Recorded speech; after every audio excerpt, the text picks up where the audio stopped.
Vipin Das hit മേക്കറാണ്. കാരണം ഒരു 99% സിനിമകളെല്ലാം ഹിറ്റാണ്. പിന്നെ പ്രൊഡ്യൂസ് ചെയ്ത് സ്ക്രിപ്റ്റ് എഴുതിയ നമ്മുടെ വാഴയൊക്കെ അടിപൊളി കളക്ഷൻ നേടിയിട്ടുണ്ട്.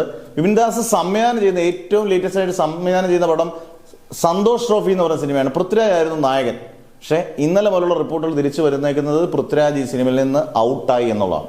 ഔട്ടായത് ചിലപ്പോൾ ഒരുപക്ഷെ പല കാരണങ്ങൾ പറയുന്നുണ്ടെങ്കിൽ എനിക്ക് തോന്നുന്നു ഒരുപക്ഷെ വാരണാസി എന്ന് പറയുന്ന ഒരു ബിഗ് ബഡ്ജറ്റ് പടം രാജമൗലിയുടെ പടത്തിൽ അഭിനയിക്കുമ്പോഴൊന്നും വേറൊരു പടത്തിൽ കണ്ടിന്യൂസ് ആയിട്ട് അഭിനയിക്കാൻ വലിയ പാടായിരിക്കും. അന്നേരം അതുകൊണ്ടായിരിക്കും ഒരുപക്ഷെ സന്തോഷ് ട്രോഫിയിൽ നിന്ന് പൃഥ്വിരാജിനെ മാറിയത്. എന്തായാലും അതിന് പകരം വരുന്നത് ജോമോൻ ജോദറാണ്. അത്യാവശ്യം കൈയടി നേടുന്ന ഒരു യുവതാരം തന്നെയാണ്.